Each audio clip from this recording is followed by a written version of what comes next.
জুলাইয়ের রক্ত বৃথা যেতে দেব না, লাল জুলাইয়ের রক্ত গর্জে উঠুক আরেকবার, এই সকল স্লোগানে কিন্তু আবারও উত্তাল হয়ে রয়েছে রাজধানীর রাজপথগুলো।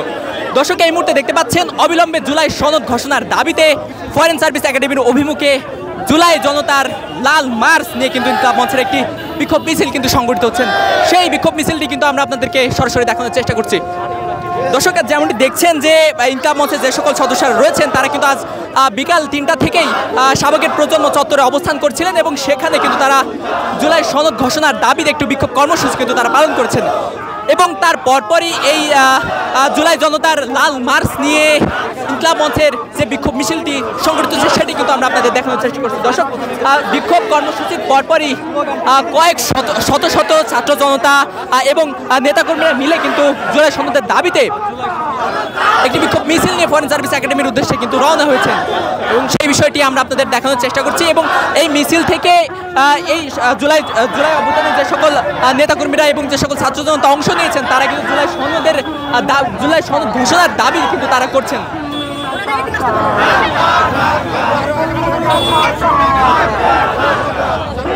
দর্শক, এই মুহূর্তে দেখতে পাচ্ছেন শত শত ছাত্র জনতা কিন্তু এই লাল মার্চে অংশগ্রহণ করেছেন এবং তারা কিন্তু বিভিন্ন ধরনের প্লেকার্ড, ফেস্টুন এবং লাল পতাকা নিয়ে তারা কিন্তু এই বিক্ষোভ কর্মসূচি পালন করছেন।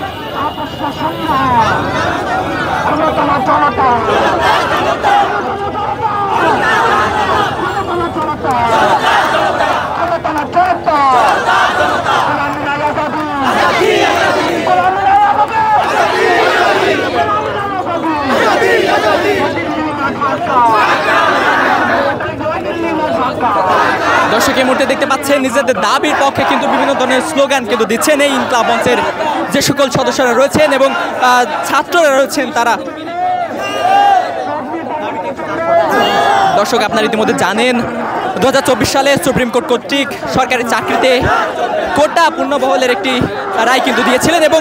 তার বিরোধিতা করে এই সকল যে সকল ছাত্র জনতারা ছিলেন তারা কিন্তু সরকারি চাকরিতে কোটা বাতিলের দাবিতে বিভিন্ন ধরনের কর্মসূচি এবং আন্দোলন কিন্তু পালন করে আসছিলেন এবং তার পরিপ্রেক্ষিতেই এই জুলাই মাসের 1 তারিখ থেকে শুরু হয় আন্দোলন। 36 দিনব্যাপী যে আন্দোলন ছিল সেই আন্দোলনের পরিপ্রেক্ষিতে তৎকালীন যে সরকার ছিল সেই সরকার কিন্তু দেশ ছাড়তে বাধ্য হয়েছিল এবং তারপর গঠিত হয়েছিল অন্তর্বর্তীকালীন সরকার। এই অন্তর্বর্তীকালীন সরকারের কাছে যে সকল ছাত্র জনতার অভ্যুত্থানের মাধ্যমে বাংলাদেশের নতুন একটি সরকার গঠিত হয়েছিল সেই ছাত্র জনতা কিন্তু দাবি জানিয়েছিলেন যে অবিলম্বে জুলাই সনদ ঘোষণা করতে হবে। এই জুলাই অভ্যুত্থানের 1 বছর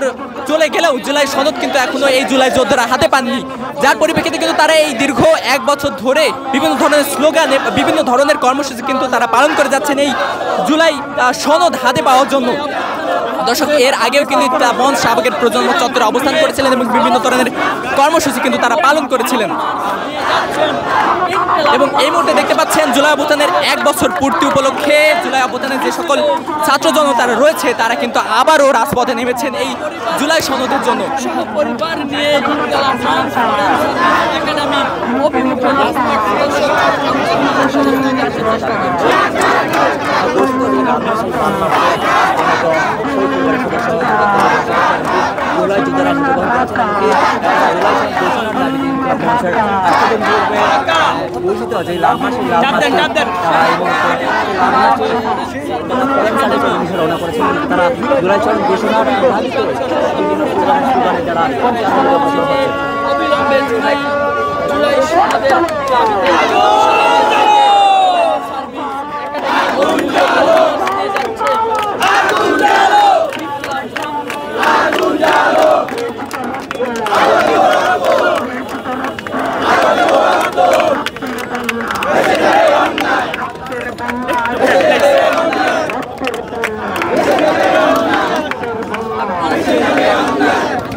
দর্শক, দেখছেন ইনকিলাব মঞ্চের যে লাল মার্চ, সেই লাল মার্চ নিয়ে তারা কিন্তু জুলাই জনতা লাল মার্চ নিয়ে তারা ফরেন সার্ভিস একাডেমির উদ্দেশ্যে কিন্তু রওনা হয়েছেন এবং এই যে বিক্ষোভ মিছিলটি সংগঠিত হচ্ছে, যে লাল মার্চটি সংগঠিত হচ্ছে সেই লাল মার্চে কিন্তু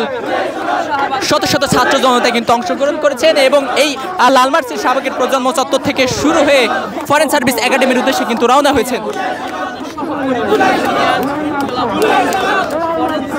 দর্শক, এই লাল মার্চে জুলাই অভ্যুত্থানে যে সকল আহতরা রয়েছেন এবং শহীদ পরিবারে রয়েছেন এবং সাধারণ সর্বস্তরের যে সাধারণ ছাত্র জনতা রয়েছেন তারা কিন্তু অংশগ্রহণ করেছেন।